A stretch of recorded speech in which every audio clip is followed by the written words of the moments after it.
We're not recording yet, are we? No, we are. No. What? Yeah, but it's not live. Oh, I'm gonna cut all don't this you out. put that in there. Oh, my God. I'll introduce you now and I'll make you sound really good.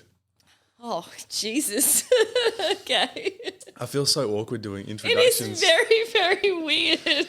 But this is self-made. This is an episode I've been wanting to do for a long time. I've got the amazing, incredible Stacy Hello, with me, hello. operations manager at Enhanced Cleaning Bunbury. That's very fancy. My Very right-hand woman. Makes my life a lot easier. fancy. Makes mine hell. Yeah, sometimes. We don't. This could be an advertisement for our business. We don't want everyone to think it's terrible, even though it is. It's not terrible at all. It's just stressful, Jace. There is a difference. Yeah, everyone's seen that I talk about you on Instagram and the TikTok, and everyone knows your name, but they've never seen your face. So I thought this would be a good Oh, they'll be so excited now, won't they? good introduction. But yeah, I think Stacy is an incredible woman. She's been an incredible asset to the business, and she's really taken it to new heights. And I think we make a great team, don't we? I think we do. Yeah. We're kind of the yin and yang. I think we level each other out yeah. very well. Yeah, right. So tell us about how we met, if you remember that day, and about before that. I do. You must have thought I was batshit crazy. Well, you must have thought that, like, what the hell is this? This kid is like 18. What am I doing here? My life is over. Well, it wasn't the day that I met you. It was the day that I rang you on the phone. So I don't remember that. Oh, well, I remember the day do. we met. Well, the day that I rang you, I was literally in tears on the phone when I spoke to you. And I thought, this guy's not going to hire me in a pink fit. But the day that we met, I still think that you're wrong, because you think that we met at Leah's house, but we didn't. No, it was, what was her name? Lauren. Oh, Lauren, yeah, the two-story house. But that's not where I it met not? you. No. So the first house that we cleaned was Hovier's. That's where I met you. Really? And then we went up and did Lauren's. I thought that was a few cleans in. No, that was I always remember wow. that Hovier's was my first, and then we went to Lauren's, and I was already dead after Hovier's, and I thought, oh my God, I've got to do another one. And then when we pulled up there, and it was massive. Yeah, it was. And she had toddlers, so that it was a little bit of a Lived-in experience. It wasn't a great Let's clean. put it that way. I nearly had a heart attack, and I wasn't fit, because the job that I was doing before was kind of a nursing background where I was a diabetic trainer. So I was sitting all night doing night shifts. So it's not physical at all. And then when I came to do this, and I never went to the gym, I'm not a gym girl, and I nearly died. I thought, oh my God, I'm literally going to have a heart attack lugging this bloody vacuum up this hill that was like this. But I did it. And on top of that, you're taking orders from an 18-year-old who looks like he's 15 at that point. Well, it's funny. You say that like I would have been concerned about your age, but I didn't even look at it. I was so focused on my why and what I was doing and why I was doing it that it didn't even come into my mind. I was more worried about not dying. I think that was a big thing for us, because our whys both aligned. Were the same. It was very good timing. Were the same. So my why was literally for my family at the time and how I was going to put money on the table.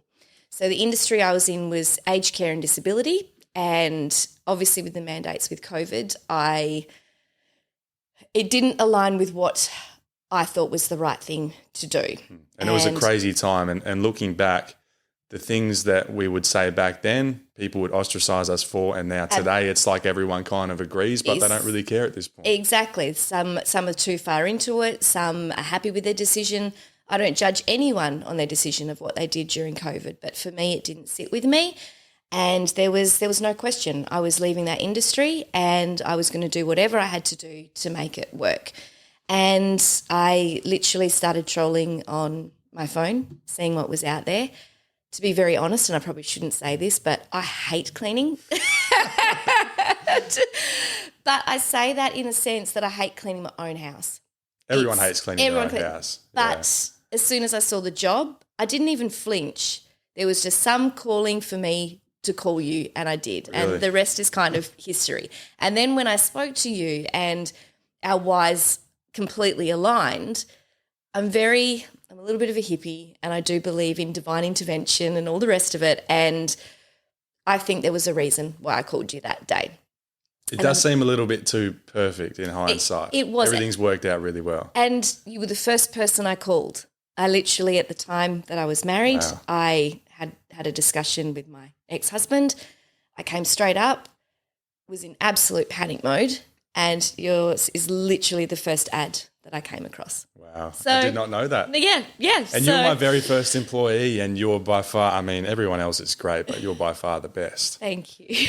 I mean, it's really rare to find someone who's as passionate and driven about your own business as you. So It's funny because I've never had any background in either cleaning or management. And when you very first came to me with the idea that you wanted me to go into management, I was like, this guy's off his rocker. And because I think you saw something in me before I did. And if anyone had said 2 years ago, this is what you're going to be doing, I'd be like, you're like, hell no. No sure, way. lay off the crack because that's not going to happen. But I thank you for seeing that in me, because even in myself, it doesn't matter what other people see, there is no way I ever thought I'd be capable of doing what I'm doing today. And I do thrive on stress, which is good because this job is stressful. It is stressful. But it keeps me going, and it's still my why. I will do anything for my girls, and this has enabled me to live comfortably, not have to worry about finances, and raise 2 girls on my own. Which is amazing. And, well, for that, I have to thank you, because without it, I wouldn't be where I am. And I mean that genuinely. I would not be where I am today without you. And as much as it's not something I ever thought I would do, I think I've risen to the challenge, and I, funnily enough, actually love my job. I'm glad you do. A lot of people would think, oh, my God, I wouldn't want to do that for quids. But every day is a challenge, and I'm someone that gets bored really, really easily. So every day is different, and every day I get thrown a curveball that I think, oh, crap. And I have my little moment, I have my little spit, and then I put my big girl pants on and I do think we have a lot of similarities. I get very bored easily too. So the constant changing of the day-to-day stuff really does keep me going. That's why I'm so bored now, because I've got nothing to do. Because I do it all for you. But I just knew that you would be great in that role, because your ability with people is unmatched. I can't do what you do. And the same thing, like as I said before, with the yin and the yang, like the technical side and the business side that you do. Oh my God, I would have no idea where to even start with that. But the personability, I've always had that. I've always had the gift of the gab, and I pride myself on, even in a situation that can be really quite sticky, I can usually dissolve the situation fairly quickly. So, and I think in a manager's role, dealing not only with staff but with clients as well, you need to have it for both.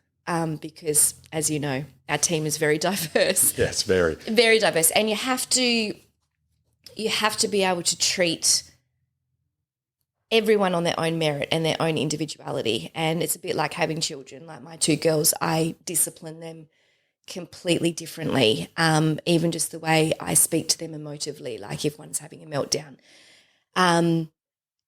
It's the same with all of our staff. Every single one of them is different, and you have to know how to deal with them, whereas I think you kind of have the one mind track of this is how I'm going to deal with you, and I'm going to deal with you the same as I deal with you, and sometimes that doesn't always work, which is not a discredit to you, but it's just doesn't always fit.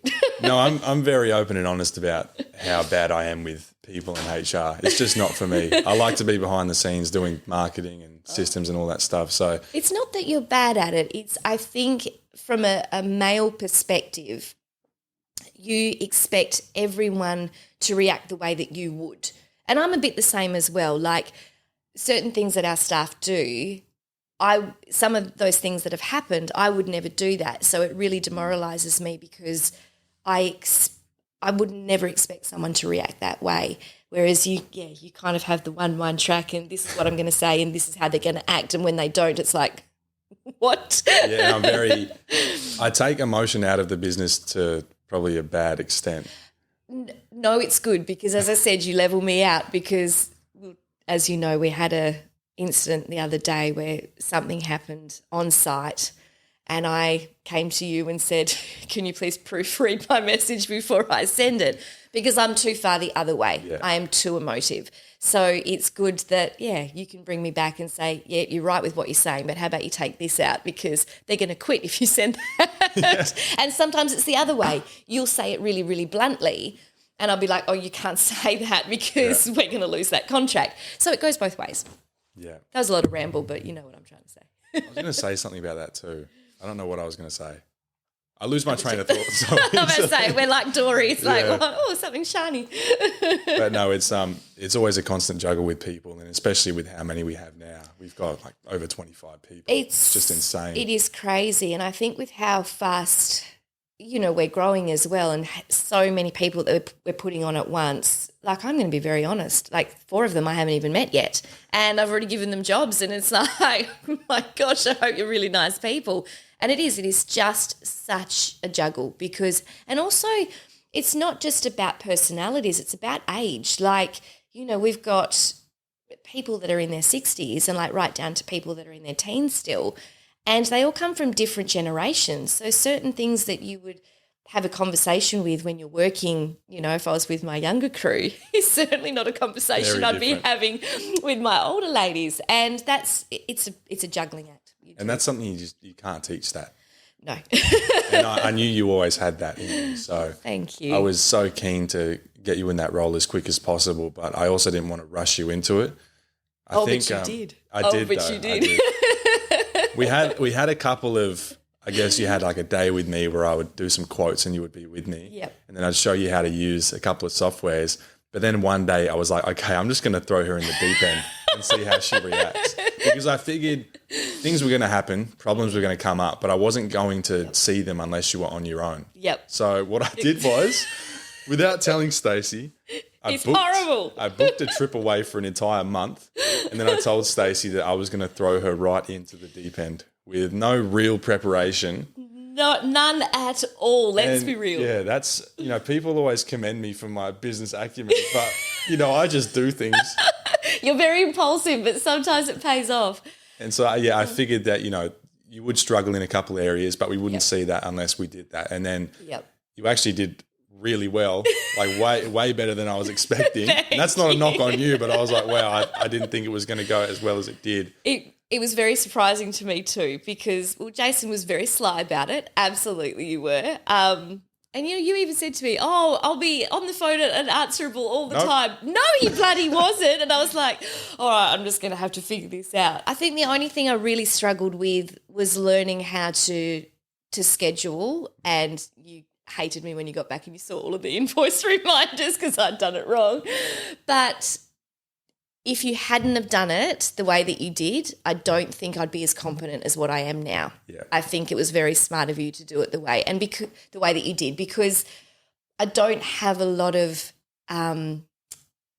especially at that time, because I had just recently left my marriage, so I was quite vulnerable. I didn't have a lot of self-confidence.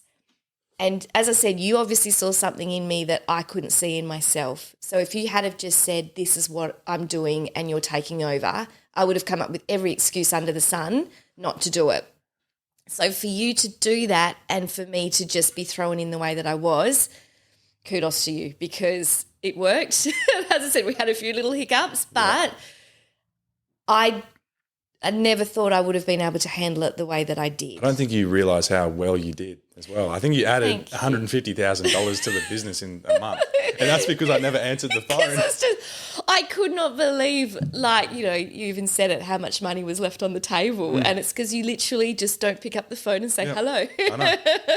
and we got that far without it. I know, exactly. So kudos to you that, you've even been able to grow the business as much as you did without answering the phone, because that's insane. But, it was, I'm not going to lie, it was an extremely stressful month. I think it was more the hours that I had to do to make sure everything was running smoothly. And because I have such a strong work ethic and I am OCD, I probably overdo things. And you were still learning systems as well, so absolutely. it would have taken a lot longer. It did. So, at the start, I was taking forever to just book in a new clean. And, now I can do it in 2 seconds, but it was taking me 20 minutes just to make sure I was doing everything right because I didn't want to let you down. And, so, I was up until midnight every night and my poor girls were like, well, where's mum? I'm always on the computer. Still am today, but I'm trying to get better at it. But yeah, I would not have been able to do what I do today if you hadn't have taken that month. So, and it's getting a lot easier now, which is great. And we're getting to the point where you're probably not going to have to do much work at all, really. Besides, the day-to-day juggle of people. Absolutely. But we're even going to get people who can kind of disperse that workload. So I knew it would come to this. I have this thing where I can just see things happening in my head. I knew that if I left you to your own devices for a month, how that would go. And it actually went better than I anticipated. Thank God. I thought that after a few months, things would slowly start to fall into place. It took a bit longer than expected. It did. But we are pretty much at the finish line now and things are really looking good. Oh, they definitely are, Jason. I think our biggest learning curve through all of it was how to manage staffing and how to make sure we're ahead of the curve, not behind it, which we were behind for a very, very long time. But having said that, even though a lot of the time we were on the back foot, I have to credit our team because especially during that time that you were away, and we did lose some staff during that period as well, the girls all rallied together, and more so for me, and I don't mean that to sound horrible, but because they knew that I was in the new role and that I was already under stress in my home life as well as, professional life, they all did everything in their power to pick up extra shifts, do extra days, and rally around to help me to make sure that it worked while you were away. So 100% that is our team. And I was so proud of all of them because they did so much extra work and it was grueling. It was absolutely grueling. But what we learned out of that is now to make sure we're always overstaffed compared to understaffed. And unfortunately, every time we were nearly at the finish line, we'd lose 3 people in kind of a hit and I'd be back on the floor. But you just do what you have to do. Yeah, so we made it. And it's worked eventually. But Eventually. Now we've got so many people. As I said, I don't even know half of them. I haven't met half my staff. I know, but it's all good, and I trust the trainers that we have on now to make the right decisions, and they've all worked out really well. And I suppose it's the same in a professional sense. I mean, in a personal sense, is you can know someone for years and think that you know them, and then they end up becoming someone that is pretty much a stranger to you. And that's a really sad reality of life. But we all change in our journey. But it's the same even when we're hiring staff. Everyone's going to present themselves in a way that they're going to be above everyone else to get the job. And unfortunately, we've learned that the hard way, that we think that some of these people are fantastic and within a couple of months they aren't who. And it's very rare for people to get better over time, we found. Absolutely. I think we've learnt very quickly which ones are going to make it through, and we've also learnt very quickly of when someone's about to leave. Speaking of staff, let's talk about some funny stories we've had along the way, without naming names, because try not to. I don't want to get sued or anything. No, we don't. Although I do have manager's liability insurance, so I can get sued. Oh my gosh. It's good. Can I sue you? Well, I hope not. Oh, no. No, but where do we begin? Funny stories of staff or clients? We can do both. Let's talk about let's call her C. C, okay. C. I don't know which one you're referring to, but let's go. Are you sure? C, A, B, C. Yeah, I know the alphabet. Yeah. I just keep talking and I'll clue on. D, E. Oh, yes, okay. Yeah, yes, I'm with you. Yes. Okay, yes. So we had this employee C who I don't know. She never showed up. Where do we begin? Well, it's weird because she had a really good attitude and she was actually really nice. As a person, she was absolutely beautiful, and as on a personal front, I absolutely loved her. And we actually had a very similar personality, and we were going through similar things as well in our personal life. And I just thought she was absolutely wonderful. As a cleaner, same thing. Like when she came on board, I thought, oh, we've hit the absolute jackpot. I remember here. you saying to me, like, she is a winner. Yeah, she was just so good, so efficient, so thorough. And, because her personality was very similar to mine, I thought the clients are going to love her, which they all did. And then just the cracks started showing. And I was like, I don't quite know what to do with this. And unfortunately, it's been a hard lesson for me to learn the line of professionalism and friendship at the same time. And as you know, because I work with the girls every day, I've become extremely close with all of them. So then when I have to put my manager's hat on, it's hard to separate that. It's very hard to separate it. And it's not so hard for me to separate it. I can do it quite well now, but it doesn't get received the same way as if you went in and said, that's not acceptable. Yeah. So just little things started happening where I would get how it first started was I got a phone call from the second client of the day saying C has not arrived yet. Is she far off? And I was like, well, that's a little bit strange. But she was new out on the floor by herself, so I thought she might just be running a little bit behind. Which is standard. People are usually a bit slower. A little bit slower, absolutely. So I didn't really think too much of it. So I've given her a call. The phone's rung out. Rang again. Phone's rung out. Rung again. Phone rung out. And I was like, oh, gosh, something's not right here. Sent her a message, please call me immediately. I thought maybe she might be vacuuming and she can't hear the phone, so she'll, message me back in a minute. No. So I actually spoke to someone else on the team and said, well, do you possibly know where this person is? And, literally hasn't woken up to her alarm. Yep. It was already 11:30 by this stage. And I'm in a sweat thinking, oh, my gosh, how am I going to explain this one away? Which I did, but, and then this became more and more of an occurrence. It became constant. It was absolutely constant. And then it got to the point of one day this occurring, and it was an initial service that this person was meant to be on. And I could not get hold of her. And I had to tell the client the situation at hand and that I've had to let this person go. I had already said this on the voicemail to the person at hand, but because they weren't replying to me, there wasn't really much else I could do. And then what happened? She arrived at the client's home and she... After we'd already said we pretty much fired her. After I'd already terminated her and why I had to do that. She'd already had so many warnings and we're at the point where we couldn't do it anymore because it wasn't making us look very professional. And she rocked up and cleaned the home. And the client has contacted me and said, the person is here cleaning my home. And I was like, what?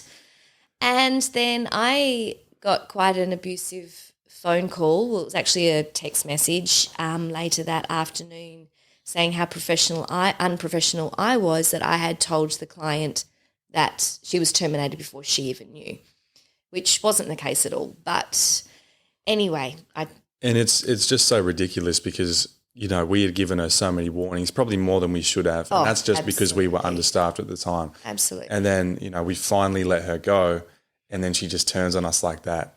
It was really, as I said to you before, there's been a lot of times in my life where I've been, I suppose, kicked in the guts is the only way that I can explain it, where you just don't expect someone to react the way that they did. And, even on a personal sense, there was so much that I was trying to help this person with. I'd also helped her financially out of my own pocket. And then to be turned around and said how unprofessional I was and how out of the blue this was that I had fired her. And that's what I've always told you. I'm like, you're too nice, Stace. Like, why are you helping her out with money? Don't do that. You're just too nice. It's just in your nature. It's just in my nature. And I learnt the hard way never to do that because I didn't see that money again. I was stupid and I did do it again with another one of our staff members, but she did repay me. So that was nice. It's just who I am, Jace. Yeah. I've always supported the underdog. I will always help anyone in need. And I was in the position where I could. And I thought one day I might be in that position, and it would be lovely to know that someone. I mean, can it is help a me. gift that you have to be like that with people. But it was just such a weird and funny time. And and the time she cleaned a random house. Oh my that was hilarious. It was. At that point, we didn't even react to it because we're like, "Yep, that's sure, C. sure. That's her." It was that's something she would do. Funny. It was a clean where it was a bigger clean, so we had 2 people on the service, and the other staff member had contacted me and said, "Is C coming to this clean?" And I said, "Oh yes, she is, love, but she's so and so. So you're going to be starting a half an hour ahead of time, and she'll meet you there." Didn't think too much of it. It was probably another half an hour. She's contacted me again, and she said, "C's still not here." And I'm like, "What?" And so I said, "Okay, give me a moment, love. I'll give her a call and just see where she's at." I flicked her a message, no answer. So then I called her. She answered, and she goes, "I'm already here, Stace." And I said the client's address, and she goes, yeah, I'm on that street. And I said, "The house on the corner?" And she goes, "Yeah." And I said, I won't say too much because I don't want to confidentiality-wise for the client, but I had mentioned, "Are there twins in this house?" And she said, "Yeah, this is the twins' house." I thought, what is going on? And then you called me as well, and you were like, "I can't figure out what's going on." Couldn't figure it out. So I hung up, rang back the other staff member, and I said, "Can you please tell me that you're on this street?" And she goes, "Yep." And I said, "Are you on the corner?"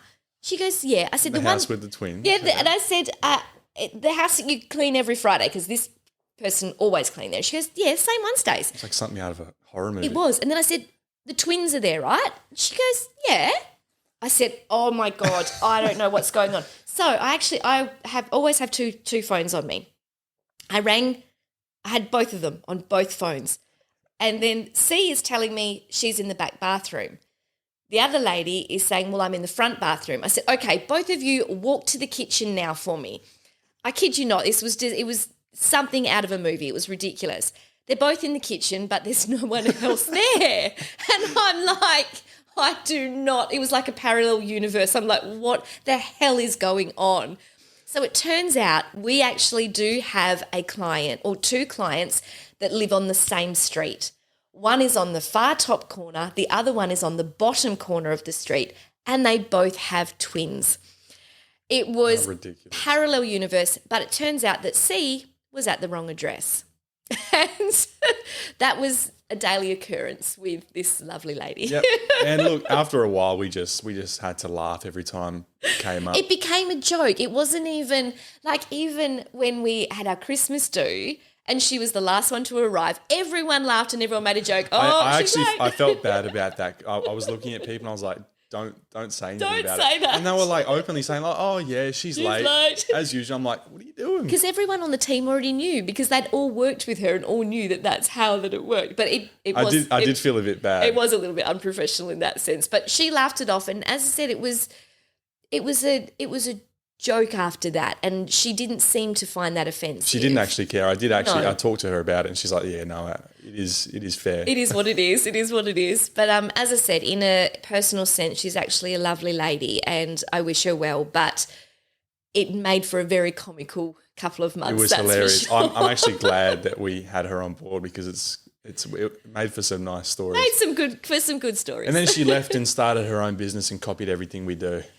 Yes, that was a little bit hurtful to see, but... and you told me I should pursue legal action, but I said, no, Stace, just give it some time. She won't last. And it turns out that it hasn't, but yes. And I said that in a sense that you've worked, not that I wanted to hurt her, but you've worked so hard to build the business and then for someone... to just come and take it. Yeah, and to treat us the way that we did and then kind of turn it around to make it out that everything was our fault and then to copy everything that you were doing right down to using the same products, the same scrubbing brush, the same scrapers in her photos. The same software and everything. Everything. Yeah. I just thought, Jace, you need to know that this is happening and it's not okay. It's not cool. And yeah, so you're the bigger person and you... And I just knew someone who had that history and that caliber of thinking was not going to last, and that's exactly what happened. Absolutely. So I think, was it you who said this about me being a thermostat? Did you say that? I have said something like that before, yes. I don't think I've used the word thermostat, but yeah, you're the good regulator for sure. Someone called me a thermostat once, and I was like, wow, that actually does fit my description very well. Yep, absolutely. I'm just always like this. Always. I don't think you've ever seen me get angry or upset. I've never, ever seen you lose your cool. And we've never even had an argument. No, we haven't. We've never had an issue. No. Yeah. I mean, there's certain times, obviously we've been working together nearly 3 years now. We have disagreed about stuff, but it's never an argument. It's like you have your opinion, I give mine, and then we just come to a compromise. Absolutely. No, we've never, ever had an argument at all. And you are the most level-headed person I have ever come across. And I definitely got a lot better at it. But when I first started in the manager's role, I would take, and this is just me and my personality, I take things very, very personally. That's what I was going to get to as well, is that I had been running the business for 3 years at that point, and I am a very unique sort of person. Yes, you are. Stress doesn't affect me. Yep. Certain conflicts don't affect me. I go to sleep every night not worrying about what happened that day. And so I ran the business that way for 3 years. And when I put Stacy in, I didn't really account for the fact that she is a normal human being with emotions and feelings. And so she would be calling me in tears most days about things that just wouldn't bother me at all. Absolutely. But it was like completely normal for a normal person to be bothered by that stuff. And I was like, oh, okay. Oh, crap, what do we do here? Yeah. And it was, and I'm, as I said before, I'm definitely more the other way. Like, I'm too emotive. And I know that I am, but I take pride that I am, because I feel you're like the Tin Man off Wizard of Oz, and I mean that in a good way. I'm too young to even get that reference, but I'll just let that slide. It's funny to watch you. Well, it's admirable to take that out. That's not even a word. It's admirable to watch you, because I would love to take half of that off you and have it, because I react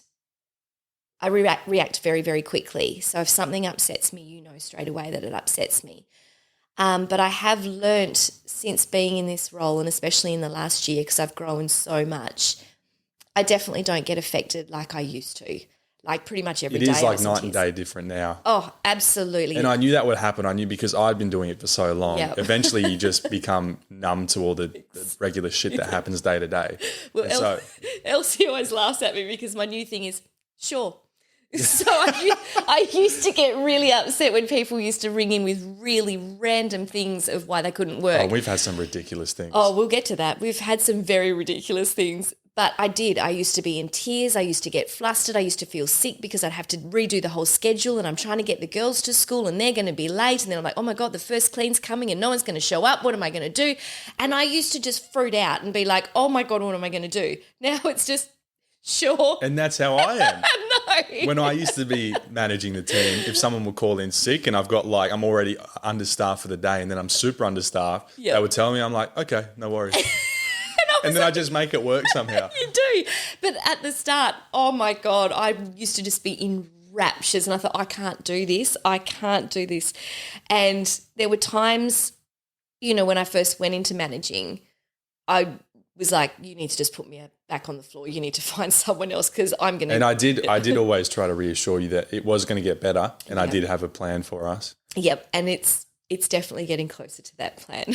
But the first couple of months I thought, what the hell am I doing? Yeah. But yeah, getting back to your thermostat reference, you are just so level-headed and so cool and calm, whereas I just get this rise of heat in me and anxiety, like, oh my God, what am I going to do? As I said, it's getting a lot better, but I know that I can come to you with something quite sticky, like if something's happened at a client's home and I'm like, oh my God, I really don't know how to deal with this. If something's been damaged or something, I know I can come to you, and by the time I get off that phone call, I know I'm going to be fine. Like I've kind of got that, like, everything's going to work out and everything's going to be okay kind of energy, attitude. Yeah. Which is fantastic. And I've actually just read a self-help book, which literally that is one of the key points. You need to constantly say to yourself, it's going to be okay, it's going to work out.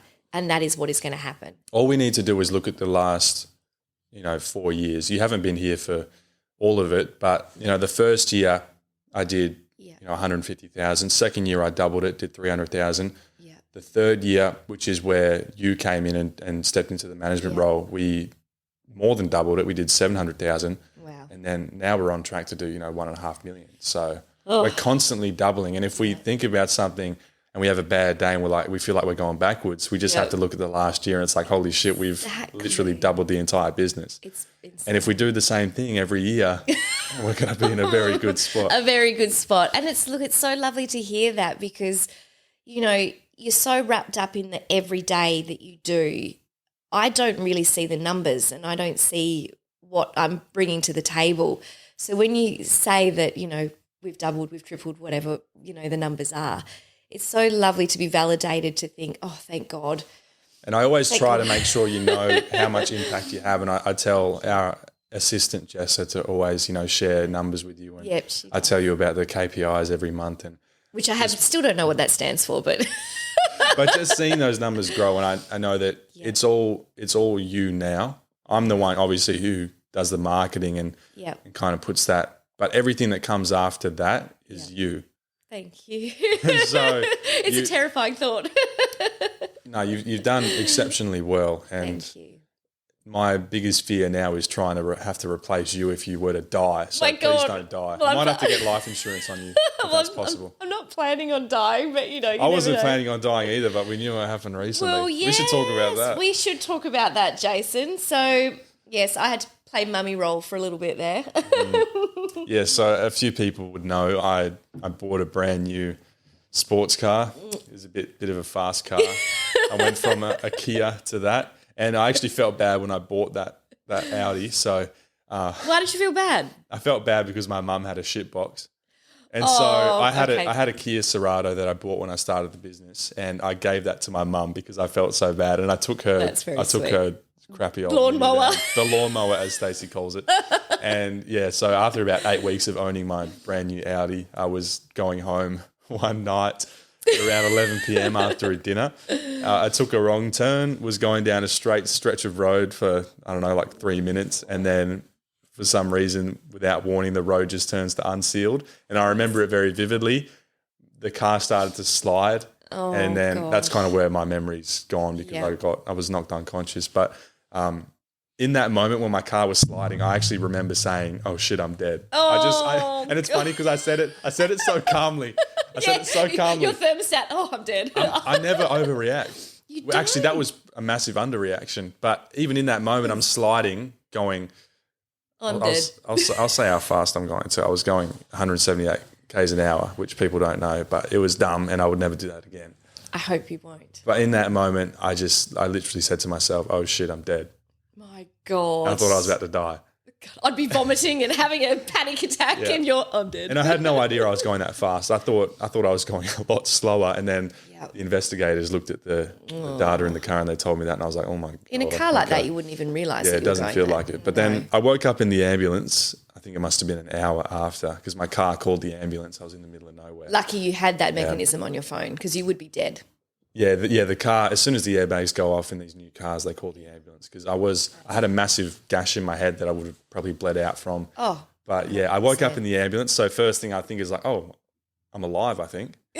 and then I grab my phone. I grab my phone and go on Snapchat and just take a picture of my face because I don't even know what's happened to me. I'm like, all right, well, I'm covered in blood and I'm in a neck brace, but my face looks all right. So that's good. I don't even know if my legs are still there or if my arms are there because, I know one of my arms is there at least.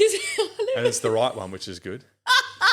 And I had no idea if my legs were there or anything. But and then the paramedic comes over and she's like, "Do you know what's happened?" I'm like, "Yeah."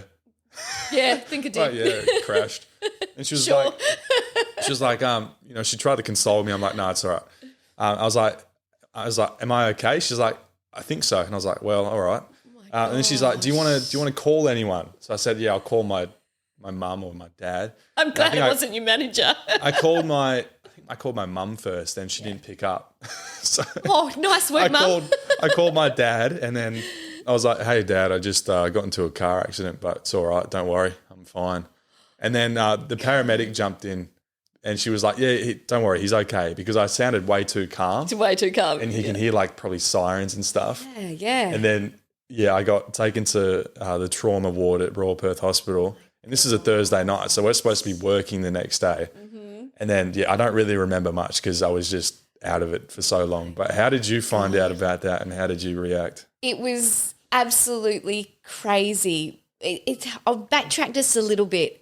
It was funny because before you had the accident, I'd had this little moment. As I said before, I've recently left my marriage. So, finances and how I'm going to move forward in life is always in the back of my head. And I'd only had a thought because I knew that you had bought this car, because we had gone for a little test drive in it. My mum had the same thought. Yes. I was like at home and just laying in bed thinking about shit that you do. And I was like, oh my God, what about if he dies? Where am I? Because it's kind of like a bloody marriage again. Like financially, I'm dependent on you. And there's still so much of the business that I couldn't do without you. And I was having this epiphany in bed thinking, shit, if he dies and kills himself in this bloody car, I'm screwed. So I was actually getting ready. It was the Friday morning and I was just in the bathroom getting ready to get the girls to school and get to work. And we had just re-won a contract that kind of got taken off us and back on us, all the rest of it. Was it that time? It was that time. Okay. So if you remember rightly, the next week you were meant to be down with me for the whole week to help me do the nights to get it started. And we were already understaffed at that point. And we were understaffed. And so I'd got a message from your mum and it said something like, Stace, can you give me a call as soon as you can? And your mum actually had a clean booked in that day. So I just thought it was in reference to that she was leaving the keys somewhere or there was a treat for Ruby or something like that. So I thought, I'll just finish what I'm doing and I'll, call your mum back. And anyway, it was probably only about 5 minutes later, the phone rang and it was your mum and I was like, oh, crap. And I just had that heart drop moment of this isn't going to be good. Picked up the phone. She goes, hey, going, Stace? I said, yeah, good, Shelley. How are you? She goes, well, I've got some bad news. And I'm like, what? And straight away emotions. And she's like, Jason's in the trauma ward. Oh, she started with that. She started with that. She could have said I was okay. No.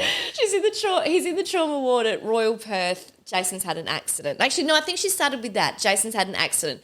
He's in the trauma ward at Royal Perth. That's my mum. She's always dramatic. She could have started with saying, but he's okay. He's okay, but no. And then, at that time, I don't think she did know that you were okay because you were still in your neck brace. You still didn't have any of your scans back. That's a good point, So she probably actually, in her defense, she probably didn't know that you were okay. And I said, shit. And I said, do you know anything? And she basically said, no, not at the moment. I think she was actually already up there with you at that stage, or she was on her way. I can't remember the timeline, but I had scans of my whole body and they somehow missed the fact that my pelvis was fractured. Half of your body was fractured. Yeah, so they missed a lot of stuff. And then I think they've also missed stuff in my neck because I've got some neck issues now, but it's not bad. Yeah. And I had this massive cut in my head. It was revolting. You could kind of see it through my hair, but it didn't look bad. And then they shaved it with no anaesthetic. They're using the clippers with no guard on my head. And I'm like, ooh, that kind of hurts a bit. And then it was horrendous. He shaves it off. Gross. And I hear the doctor or the nurse or whatever, he goes, ooh. Oh, that's not pretty. And then my mum comes around to the right side of my head and she's like, oh. And then she goes like this to my dad. She's beckoning my dad to come over and my dad's like, oh. And I'm like, what? What's going on? And she takes a photo of my head. And sends it to me, which was lovely. And I've just got this massive hole in my head. It's revolting. I don't know how. And I love showing people that. It was and yet no warning when your mum sent it. I've just opened it up. There's this half of your brain falling out. I'm just like, oh my Lord. Yeah, it wasn't pretty. But not even when you took the photo in the ambulance, you've even written a caption like, been in a little accident, but I'm okay. And I'm like, oh my Lord, Jason. I don't think anything in life can really bother me too much. If to go through what you've been through and to still just shake it off. For anyone to be in such a serious accident and post that on Instagram, I would have just been an absolute mess. But it was a very interesting time because basically that whole day I had your mum and your granddad updating me constantly what was going on. And as I said previously, Jason and I had just got a really big contract given back to us because their cleaner had left again. And it was 5 nights a week. We had no staff. No one wants to work nights. So me and beautiful Elsie literally had to do Elsie's this. Amazing, yeah. That was actually going through my head when I was lying in the hospital bed. I was like, oh, shit, Stacy needs me all of next week. And then I remember asking a nurse that came in, can I work? I was like, do you reckon I could work? And she's like, you're a fucking idiot. You had messaged me and you said, don't worry, I'll be back in 2 days. And your mum's messaging me. Actually, your mum was at my house and she's like, no, he won't be. And I'm like, I know he won't be. It's okay. I felt like a celebrity or like a president at that point. I had like 5 nurses around my bed at all times. Oh, my God. Well, amazing. I got the best service at RPH. I don't think you realise how close you were to killing yourself. And then I remember telling you about how my skin had all peeled off my hands and feet. Yep. I didn't think much of it, but it was so weird. It was like I was shedding my whole body. Your whole skeleton. And then you said it was like it's a trauma near-death experience. Yeah, it's a near-death trauma response, especially in aged care when I was working in that. People that had had strokes or heart attacks or something like that and been brought back, they literally shed pretty much, not so much on their torso and stuff, but their hands and feet will literally deglove. And it's a near-death experience, that causes that. And honestly, I am kind of glad it happened in some ways because it did change my whole perspective on a lot of things. Yeah. And even now I'm starting to restructure the business a bit and I'm bringing Stacy more into the, like I'm giving you a profit share soon. Yeah. And I'm going to make sure there's systems in place that if I were to die, if I were to kill myself again. Don't do that, Jason. that Stacy would be able to take over and be okay because I did realise a lot of things and that, my actions do have consequences. And I thought, wow, I've got, over 20 staff and I just can't be doing things like this.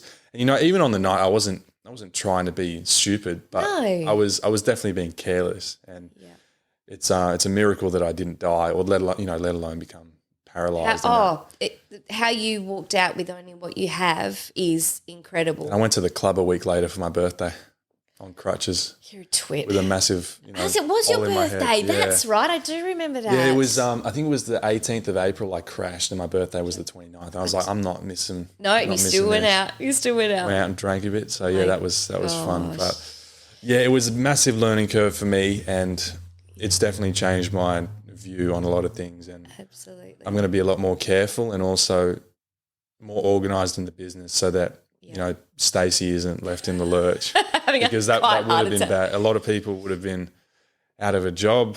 Yeah. A lot of people would have been owed money and no one would have known how to do it. Organise that. So I have actually taken steps to sort that out in future if that were to ever happen.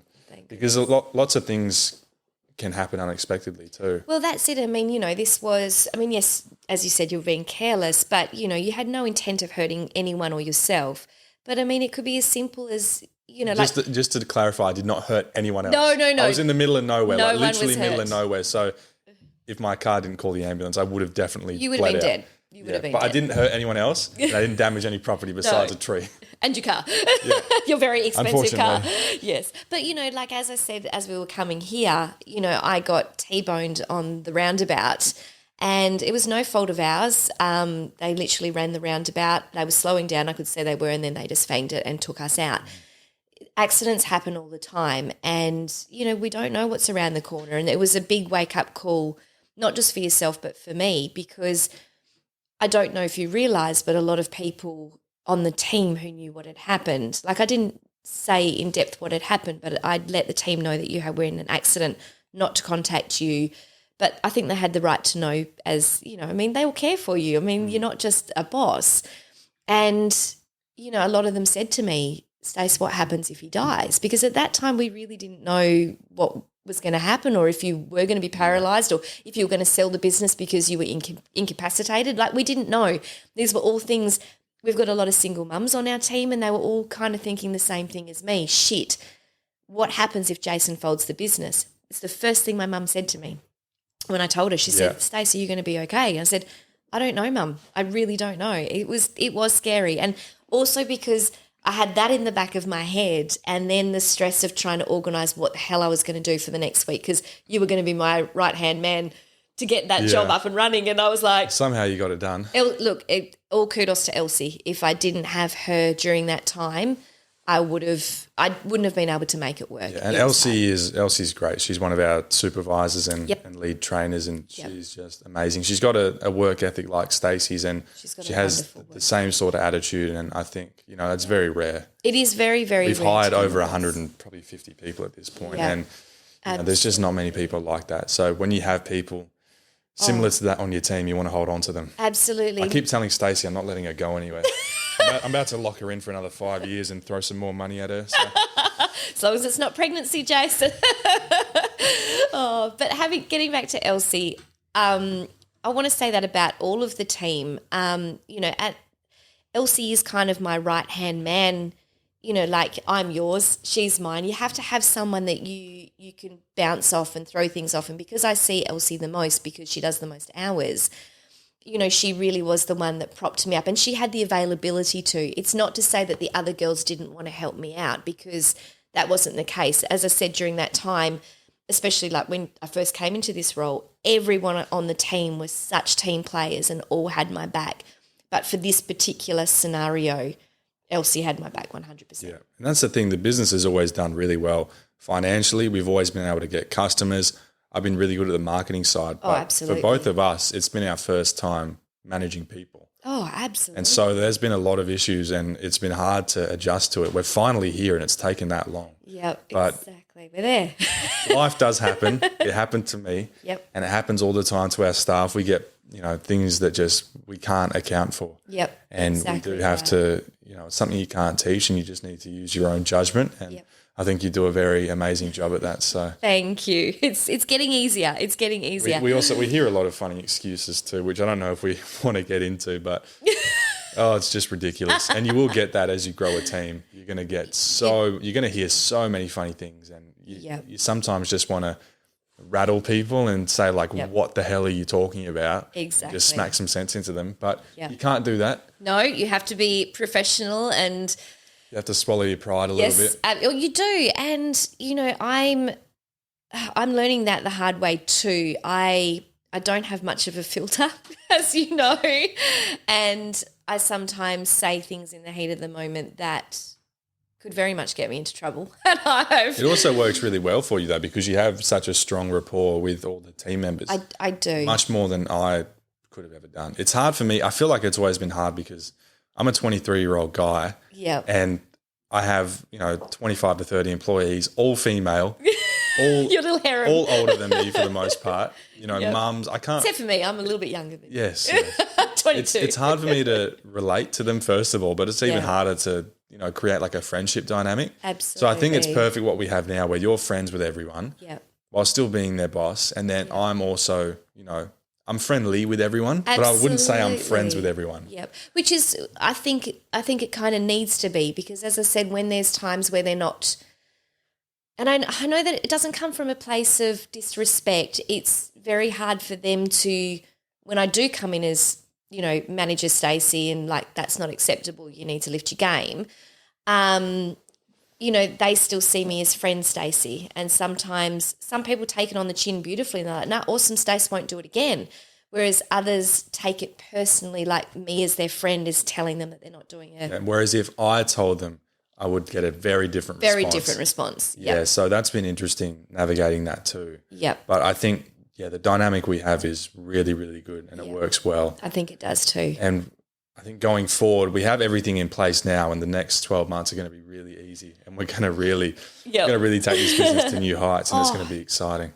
Even just over the last 2 weeks, Jace, how much more I've been able to breathe has been incredible. It sounds so horrible. It does. It really. Not you're a bloody slave driver. It's just the nature of the business. You just have to do what you have to do to get it done. And it is necessary to get to that point. And then now we're at this point. It's just smooth sailing. Yeah. Well, I felt guilty all week. I felt like I wasn't doing enough. Like I felt guilty when I threw you in there. Oh my God! Don't feel that's your job. If you ever feel like it was too much and you don't feel rewarded for it, which I know you don't. No. But it took me 2.5 years to get to that point. Yeah. And we've gotten you there a lot quicker. So I'm hoping, next time we do this, because inevitably we're going to need someone else to be Stacy. Oh, and you're going to step into my role. Yep. it'll be a lot quicker because we know all the mistakes we made and we know all the things that work and what don't. And a lot of it is just people. The majority of the issues in a cleaning business is people-based. Absolutely, it is. So you need someone at the helm who is really good with people, like Stacy, Yeah.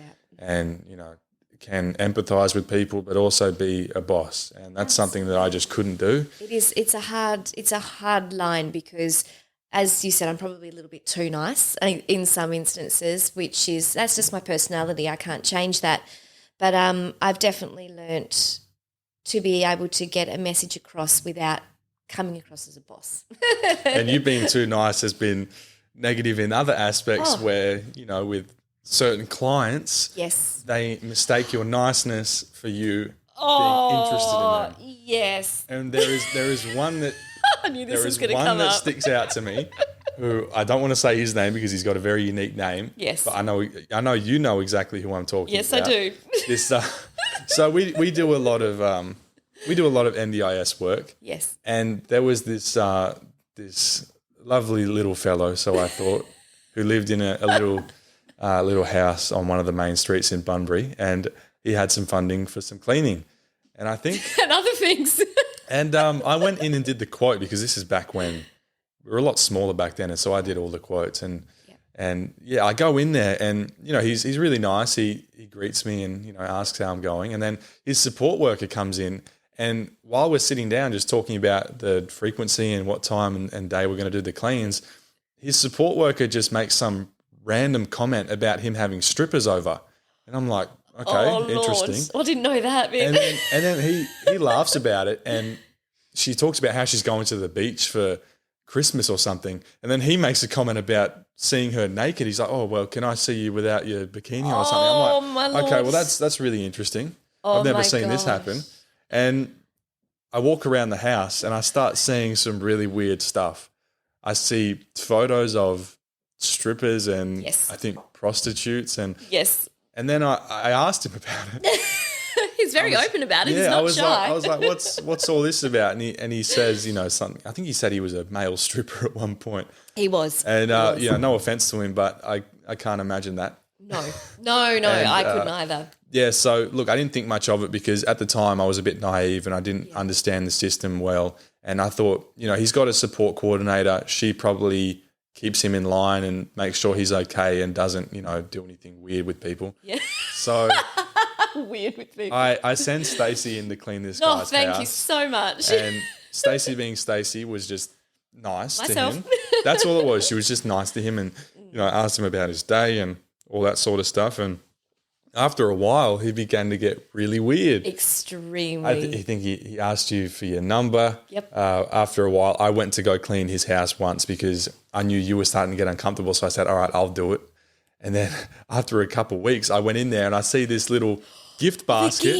I see a little gift basket on his table and it says, "To my beautiful Tracy." Jack doesn't even know my name. And I'm like, I sent you a photo of it. I'm like, I think this is for you. I think this is for you, Tracy. And then he comes in, he sees me like hovering over this thing and he's like, "Oh yeah, good. Where's Stacy? Oh, where's Tracy?" He said Tracy. I'm like, "Oh, well, Stacy is just, she's taking a bit of time off at the moment." And he's like, "Well, could you give this gift to her?" And I'm like, "Oh yeah, I'll okay. Did I end up giving it to you? You did. I did. I don't want to know what was in it. No, it was just my favourite chocolates because he knew what they were. Okay, well, talk about the time you were there and the things he would leave for you, which he would not leave for me. Yeah, well, it was kind of like it was to be on show. So I went into the bedroom and I didn't really notice it at first because you have to walk through the bedroom to get into the bathroom. So I've gone in to clean the bathroom, then I've gone into the bedroom just to make the bed and all the rest of it. And littered all around the bed is – I backtrack. When I emptied the bin, it was full of used condoms and I was And you're probably thinking, who the hell is – who is in here doing all this with him? That's what I was thinking. I was like – okay, I don't really want to know. And just started tying up the bag, but I was a little bit unprofessional and took a little sneaky photo and sent it to Jason. Yeah, just to send it to me. Obviously, I don't share that with anyone else. No. It was completely private, but I was like, oh, Lord.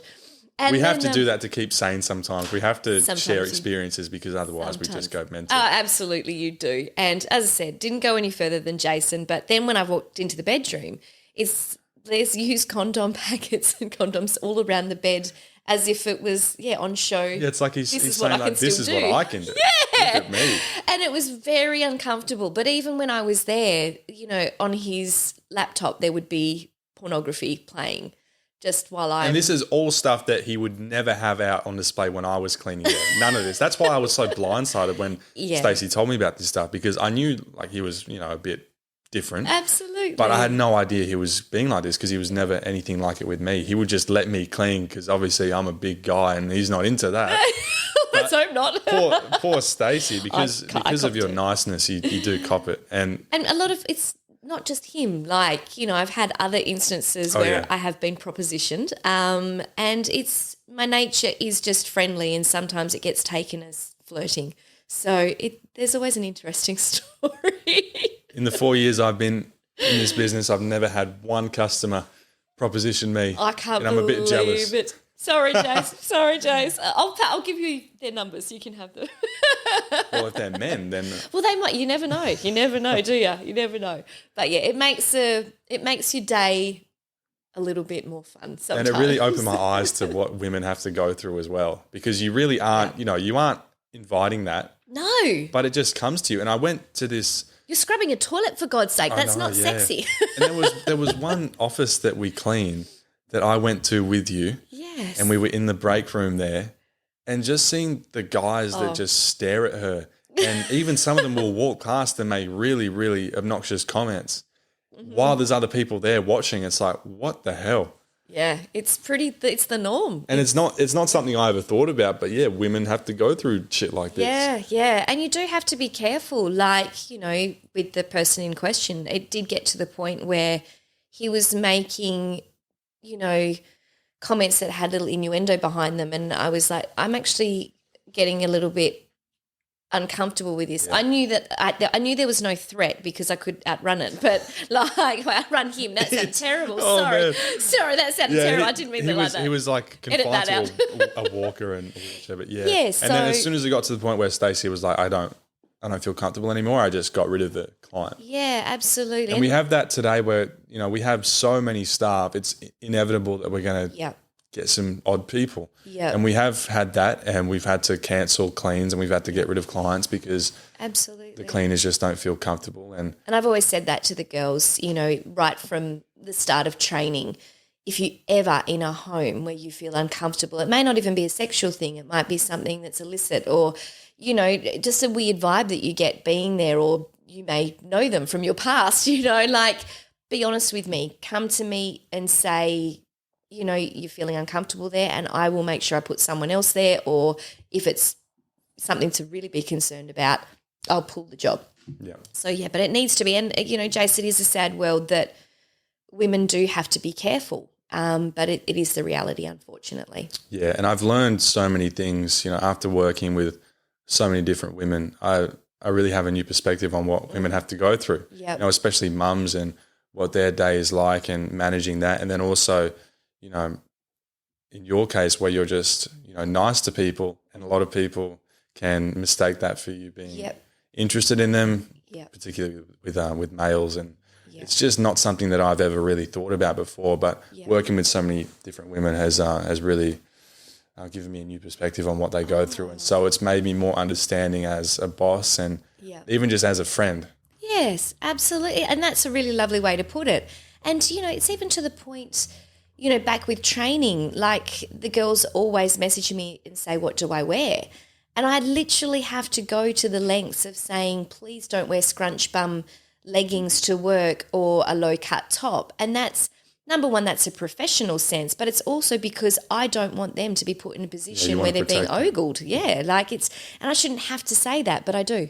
But it's so strange. There's been times where I've been at a job site with you, and there will be like workers, if it's a commercial clean, they'll just be staring at you. Yeah, and I'm looking at them as they're staring at you, like, hey, I can see you. It's not subtle. It's not subtle at all. Yes, it's and I think because a lot of our industrial cleans too, they are male dominated, and then we're all women going in there.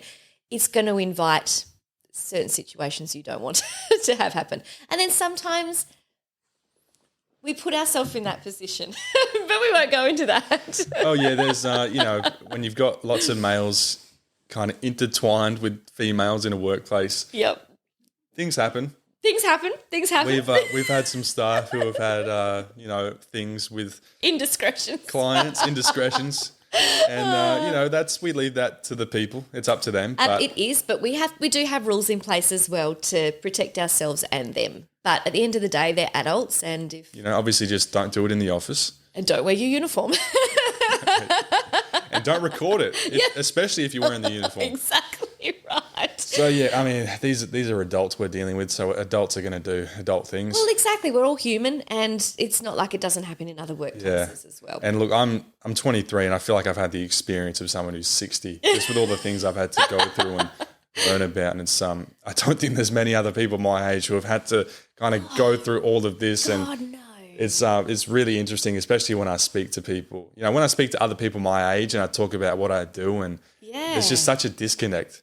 Well, because it's like I've skipped 10 or 20 years of life experiences by working in this role and owning this business. Absolutely. And even just meeting you, you are so much more mature than anyone else your age. Because you have had so much life experience. I'm surprised you thought I was mature at that point. I was so terrified of everything at that point. God. I was scared to talk to people. I was like, my heart was pounding when you were on the way here. I was like, how am I going to introduce myself? What am I going to say? How do I even do this?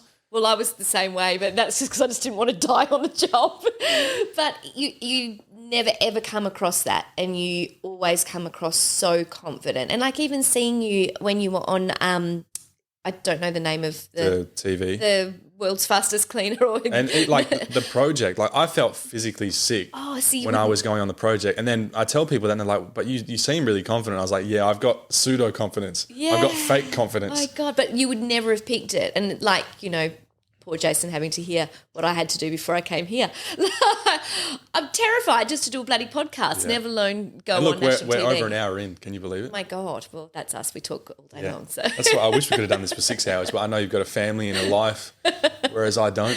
I've just got my I have a family. Well, you have a family. Where's your family? I don't have kids. You don't have kids. You don't have kids. I'm glad that I was able to have an impact on you with the financial side and give you, a good income to support them and stuff like that. Absolutely. I can't, I've said it to you before. I always end up in tears, so I won't do that today. But I am so beyond grateful. Number one, that you picked up the phone that day, but just the opportunities you've given me, Jace. Like, they are life-changing, and not just for me, but for my girls and the situation that I'm in. So thank you.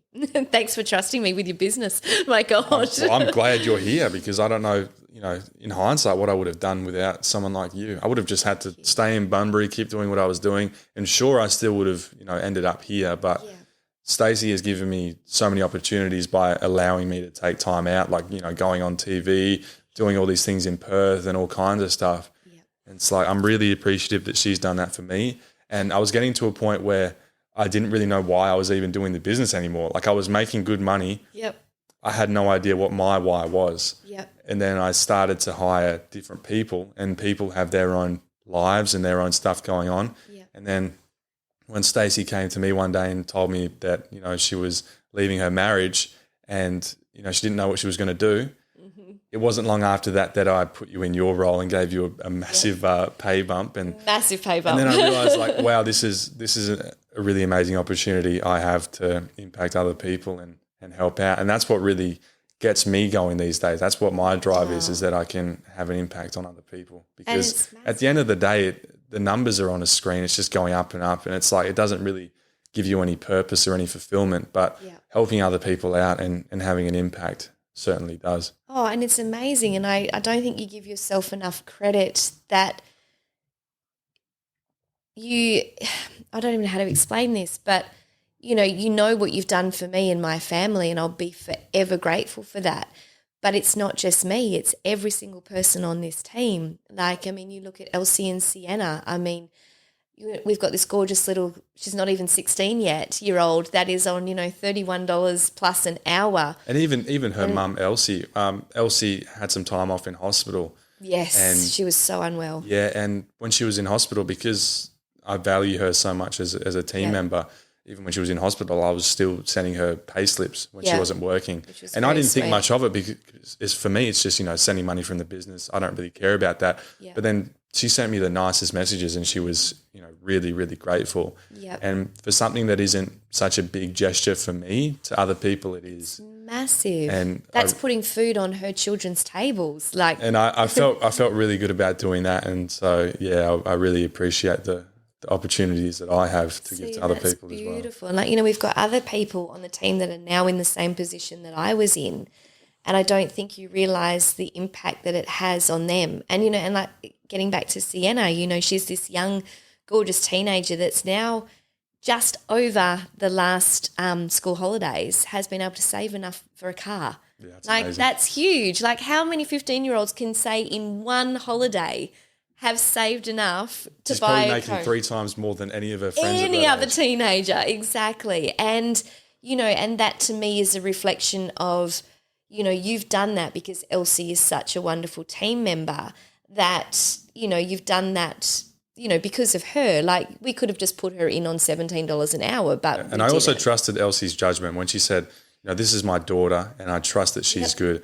I had full faith in Elsie that she was going to deliver. So I had no issues with putting a 16-year-old girl with no experience and nothing straight into work, and she's been amazing. She's actually really, really good. She's fantastic. And the job that the main job that she does in the evenings, it's a huge responsibility. The company that she's going into work for, it's, some of our senior staff I wouldn't put there that, straight off the bat. So kudos to her. She's got a good little head on her shoulders, that one, and she'll be going places. She will be. She will. She definitely takes after her mum. She's got that drive, and Elsie is an amazing person, and I think everyone we have now is amazing. I really love the team we have. The team's fantastic. We've selected all the people who weren't great, and we've kind of gotten rid of them, pilfered them out. Now we've filtered everything down, and we've got a really great team. And we do. The next 12 months are going to be amazing. The team we have. Absolutely. Everyone, there is not anyone on the team that I would say a bad word about. Yes, I might have my moments in the morning when they call in sick, and I might use explicit language for a second, but that's not a personal thing. But everyone in their own right are so special, and as I said, the support that they've given me in the role that I have, I can't thank the team enough. And we wouldn't be where we are today without them. And they are the backbone of this business. And I give all the credit to them because they are all, and we say a lot about Elsie, I don't want, if our team is watching this, to think that we don't appreciate them as much. The only thing is with Elsie is because her children are older, she has the flexibility to be more available to me when I need things, whereas, the others have young families, so, their time is more limited. But they are all amazing people. And a lot of people have really stepped up. And absolutely. It's easy to, marketing and all this other stuff in business, it's predictable and you can do it and there's no human element involved. Yep. But without the human element, there is no business. No business. And so what I really appreciate Stacey's done is she's really cultivated that culture where everyone loves coming into work and they love working with each other. And that's something that I don't think I ever could have done on my own. So thank you've really brought a big thing to the table, and you're well deserving of the pay you get. Thank you. Well, I'm very appreciative of the pay I get. But it's that's kudos to all of the girls as well. They are all such beautiful people in their own right that whenever we have someone new come in, they are all so inviting and so welcoming. There's a lot of stigma in jobs where it's that pecking order when someone new comes in and, you're the top dog, you talk down and, this little group's over here and, you've got to work your way up to be up with us. That doesn't happen in our team. All of our trainers, like Sean, Tegan especially, Elsie, sometimes Sharon I throw in as much as she hates me when I do it. They're all so inviting, and it doesn't matter. I don't ever have to look at a job and think, I can't put that one with that one. None of them. And I'm so particular. Yeah, that's a really good point. Everyone can work together. You can't. That's rare in most workplaces. There's going to be a lot of conflicts, but with the amount of people we have, it's amazing that everyone is so harmonious together. So they really are, Jason. I think that's because I probably drive you nuts with the hiring process because I'll just say straight off the bat, nah, I'm not hiring. Yeah, there's sometimes I get people that I'm like, oh, we do an interview and she seems great. Yep. And I put her on to Stacy or our assistant Jessa. Yep. And then it gets to a point where Stacy just immediately says, no, we can't have this person. Yep. And it's because I'm not so involved with the team like you are, but you just know when certain people aren't going to work. Yep. And we do have an idea. We've experienced a lot of patterns. Yes. In our time, and we know what works, what doesn't, what things to look out for. And sometimes you just can't predict some things. Like we have a story that I've just been reminded of with a particular Zoom call. Oh gosh, yes. So to give some context, a long time ago when I was still, the team wasn't so big. I think we had maybe 8, 9 people. Yeah, I think we're actually probably about down to 7, just going on to 8 at that time. Yeah, so very small team at that point, and we just hired someone who I thought she was great. She did talk a lot, but I thought she was great. First day of work, she calls me while I'm at a construction site cleaning, and actually, she doesn't call me. Her husband calls me, and she says, "I'll just say her name. Yeah. Her name is Lou." Yeah.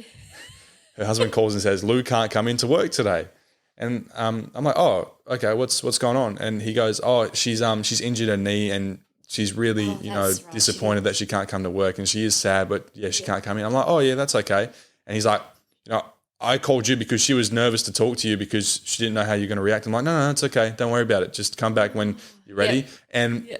And in a fleeting comment I was like, "Oh, when I was younger, I, hurt my knees playing soccer, and it does take a while to heal. So just take all the time you need." Yep. I didn't think much of that comment. That was me just saying, rest up and take it easy. And it was come back something when you're kind, ready. but it wasn't taken in the same context. And what I didn't know at the time was that this lady took that as me being completely ignorant and arrogant. And because she's, 30 years older than me, and she thought that I was being like completely naive. And she goes, "Well, I'm, 40 years old. My knees don't heal like yours." Yeah. And she just took it the complete wrong way. And I had no idea. So she started to harbor resentment towards me. And she found my TikTok where at the time I'd probably started that and had maybe 5,000 followers. Yeah. There was a video I'd made where I talk about how I mold people to fit the role of a team member. Yeah. And we send them through a training process, and we really shape people into the cleaner that we need. Yeah. And, that's any business. They have a training process, and they need to take someone who's never been in the business and shape them into the right person how we work for the role. Yeah. And then she took that as me being a misogynist and a womanizer and saying that I take women and sculpt them into the woman I want them to be. Yep. I just want to say I don't try to reshape women in any way, but I do try to shape team members into a way that's going to work in our team and deliver that. So anyway, she took that as me being a misogynist and womanizer, which I again didn't know. No. So she's just again and again harboring resentment towards me. Yeah. And then when I'm in Bunbury, I stay with my grandparents. Yep. And I'm probably there once every 3 weeks. And so because I'm such a good grandson, I let my grandparents have their house get cleaned for free. And so one day I had this lady go and clean my grandparents' house. Yep. And again, I didn't think anything of it because we've had plenty of people clean my grandparents' house. And then she says to you or to her husband that I'm, a terrible person, and I'm picking on her for making her clean my house and my bathroom. And she says some gross stuff about what I do in the bathroom. And she's like, "I can't believe he's making me do this." And again, she's just harboring more and more resentment that I have no idea about. Because, even Stacy will say I'm a very nice person to our staff. I'm never snappy with anyone. I never say anything bad to people. Never. So I had no idea. Anyway, it all leads up to this. We switched our software from ZenMaid to Jobber. So I did a team Zoom meeting to show people how to use this new software. It was awful. And I went into this Zoom meeting not thinking anything of it. And I'm just showing people how to use Jobber. I'm like, this is how you clock in. This is how you clock out. Yep. And then out of nowhere, Lou just goes, "So do we get paid for travel?" And I'm like, "Oh, well, yeah, you get paid every week. You get a travel allowance. It's in your payslip."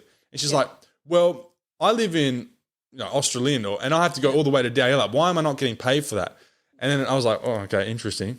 And I'm like, "Well, if you work in a retail shop, you don't get paid to drive to Big to W." Yep. but you get paid while you're on the clock in between houses. And she's like, well, I'm not working in retail, am I? I'm like, oh boy. But it doesn't matter what you're working in. You don't get paid to drive to work. Yeah. So I'm like, you get paid travel, but you don't get paid to and from work. But if that's an issue for you, we can just give you jobs closer to where you live. Yep. Didn't seem happy with that. She literally, made a... It was aggressive. She scoffed. Yep. She's like, oh. Yeah. So I moved past that and I was like, okay, that was weird. Didn't think much of it still. It was very uncomfortable. And then, I'm showing people how to use this new software. And then out of nowhere again, she's like, my daughter found your TikTok. I'm like, oh yeah, nice. Yep. I started making TikToks, everyone. I'm not trying to hide it. And then she goes, yeah, we found this video about you talking about how you mold women. I'm like, oh, okay. Yeah, so I made a video because other people in the Zoom call didn't know. I was like, I made a video about how I train staff, about our trainable system and all this stuff. And she goes, I don't remember it exactly. You might remember better. But she called me, literally, she called me a misogynist and a womanizer on this Zoom call in front of all of my staff. It was extremely uncomfortable. And the person in question, I actually had a very close relationship with at the time. And she helped me through some very personal things, and she was absolutely beautiful to me. But when she got onto this Zoom call, she also kind of threw me under the bus, and she goes, Stacy, are you hearing this? And I was like, why am I being dragged into this conversation? So it was uncomfortable for me because I felt like she was making it out like we were talking behind your back about you being a misogynist or whatever she was trying to get at. And she was always trying to be very protective over you. She was very protective. She had this idea of me in her head that I was a horrible person, and I was being that way to you, and I had and using me as well. And then at some point in the Zoom, she said something like that, and she's like, Stacy, I don't know what she said, but it was something along the lines of protecting you from. Oh, it was because you didn't appreciate or thank me. I didn't appreciate Stacy in my TikTok videos, even though I actually had mentioned you a couple of times. Absolutely. And I'm like, well, I don't really involve anyone else in the TikToks, but if you'd like to, I can involve you. Yeah. And then she just blew up at me, and I think I don't even know if I kicked her out. I don't think I did. I probably should have. She stayed on it, and it was so uncomfortable for me because everyone on the team was messaging me, what the hell is going on? And I was freaking out because I had no idea how to deal with it. And I was trying to be so nice the whole time. You handled it very well. Today, if that happened, I would have kicked her straight out and she would have been fired straight away. We're having technical issues. And my girlfriend at the time was standing next to me and she was like, what's going on? The whole time she can hear everything. It was very uncomfortable. And it was weird because after the Zoom call, like I didn't even know how to handle it, Jace, because as I said, I felt like I kept being brought into. And the weird thing is it's not like she wanted to leave. She kept working after that. She did. I just didn't talk to her ever again because I was like, I'm so scared of her. It was very, very strange. And at that time, I was definitely the closest one to her on the team. But after the Zoom meeting, she didn't call me. She called another staff member. And then that staff member called me and said she's absolutely tanked. And I was like, yeah, I didn't realise it at the time, but she was drunk. Yeah, and I didn't. And a lot of truth came out of her at that point. But it just goes to show, like you can think you're treating someone really well, and every day, you have that intention to be nice to someone and to try to uplift them in times where they're feeling down or they got injuries and stuff like this, and you can just try to be a nice person, but they can take it somehow the complete wrong way, and you have no idea, and then one day they just blow up at you, and it's like. That was a big lesson for me in business is that I was very nice to her. Absolutely. I was very, very nice. Then she just blew up and she had this completely wrong idea about me that everyone else on the team knew was, completely wrong. Oh, exactly. And that's the thing. Like everyone, as I said, everyone was messaging me like while we were on the Zoom meeting, like what's going on? And check out one of our team members, God love her. She didn't have a very good poker face and she didn't know that her camera was on. Like her face is like, what? And everyone's like, I saw that. Check out so-and-so's face. It was so funny. But, I spoke to this person after the Zoom meeting and it was very hard because, as I said, we were really close friends at that time. She didn't think she did anything wrong. No, and she thought that everyone was on the same page as her. Yeah, she thought that she was. So it was really hard for me to navigate because you're my boss. I'm not going to say anything derogatory about you.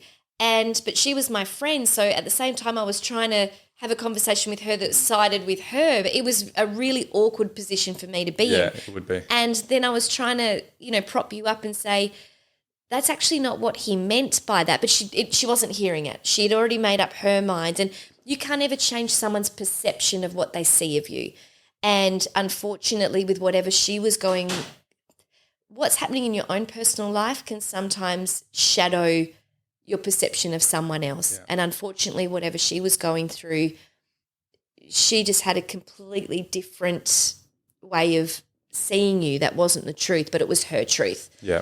It was a very difficult situation for me to be in because, as I said, I was friends with her and I could see both sides of the story. I could see where she was coming from in some of the instances and I could see where you were coming from, and I knew that there was no malice from what you were saying and how you said it, but I could see how she took it. And I was like, oh, this is just all too hard. But it was the most uncomfortable Zoom meeting I have ever been on in my life. My life was different from that point on. It was weird. A big lesson in life and in business that you can't ever know what's really going on in someone's head. No. And no matter how good of a job you think you're doing, it can just be taken the wrong way and really blow up in your face. Absolutely. And it's hard because when you know there's no ill intent behind it and then someone's calling you out for being a not nice person, that's an attack on your character. And I don't handle that well. And, even in the situations where I've had to pull up someone that is doing something, not necessarily incorrectly, but not the way that I would like them to do it, and, then I hear little whispers of what's been said behind my back. I get it. It's not personal. Like, I vent and I say things that exactly. And that's not me not liking that person. That's just me not liking that situation. But I still love that person. An example of that was beautiful Shazza. I'm going to say your name, Sharon. Sharon's lovely. Absolutely love Sharon. She's an absolute bloody workhorse. Like, my God, that woman can work. But bless her, she took a key home one evening after an evening shift and she forgot to return it to where it was meant to be returned. So the next service that came where another worker goes to that job, she's come to my house to collect the key. I was already at another night job, so I couldn't do anything about it. The key wasn't there. And I said, oh, shit. And I used some explicit language and I was like, for sake, Sharon. Sounds like you. It sounds like me. And I cursed her under the sun, but when I rang her and finally got hold of her an hour and a half after the time we were meant to start, because she was at dog training, I said to her, yep, I said what I said. I said, but I love you to death, Shaz, but I had a few moments. And as I said, it's not personal. It's business mode. Fuck, I've got to deal with this. How am I going to deal with it? But I still love everyone. And that's business. It's unpredictable and you're going to learn a lot of things. Yep. They're going to give you a new perspective on life, first of all, but also absolutely. Just you don't really expect these things to happen in business. You think it's going to be so systematic where, you get clients, you advertise, you deliver a service, you get paid or you pay people and that's it. Yeah. But there's so many different elements involved that you can never teach someone to account for. You just have to experience it. You do. So I think that's why you're so good in your role now, because you've had to be thrown in the deep end and you've experienced it all yourself. But I've learned so much stuff in business, and I'm glad that I've been in business because it's really made me who I am today. And I feel like I've really matured as a result of owning and running the business. So absolutely. It was just under 3 years since I met you, and you are a completely different person. And I think you'd probably say the same thing about me. You have matured so much. And, getting back to your accident, as careless as we can say that it was now, I'm a huge believer that everything happens for a reason. And I think that was something that needed to happen to you to realise you're not invincible. You do have people that rely on you. And it's just shifted you into your next stage of life. Yeah. You've gone from a boy to a man in a sense, I agree. It was as bad as it was. I'm glad it happened because my life has changed in a lot of good ways since then. Absolutely. And I'm certainly carrying myself a lot differently. Absolutely. And even, your thermostat reference from before, anyone else that went through what Jason went through, and do you mind if I say the amount of money? $130,000. If someone else literally pissed $130,000 down the toilet, they would be in raptures. I wouldn't be able to sleep. I'd feel sick. I would literally be in a conniption. I slept like a baby. Just didn't give two I had the best sleep of my life for those couple of weeks afterwards. Oh, my God. And like, you were so cool about it. And I was like... That's the thing as well. I realise if you're not cool, it's going to make other people not cool. If you're stressed and you walk into a room full of your staff, it's going to make them stressed. Exactly right. Luckily, I'm someone who just is never stressed by nature, but in times where I do just want to say like, oh, fuck, things are fucked. Yep. I'm like, yeah, it's fine. You said that to me. Oh, we'll be fine, Stacy. Yeah. And I'm like, I don't know how. Stacey contacted me like, oh, you're not going to fold the business, are you? I'm like, no. It's the first thing I thought, because I thought if you're paralysed and, you need to do something else and you just like, you're not going to want to run the business, it's the first thing that went in. I'm like, no, Stacey, I'm about to go to the club. I'm fine. I'm fine. And I always go to, catastrophe first, where Jason's like, nah, I'm cool. I might not be able to walk again and I've lost 130K, but I'm cool. Yeah, for me, I'm like, I got this awesome scar in my head and I've got these staples. I'm going to the club. I'm thinking about how I can use that to talk to girls. We're going to talk about that soon, about how you've helped with that. Oh, yes. But I think we've talked for long enough. We'll take a quick break and then we'll come back. Nice. All right. I have to pee.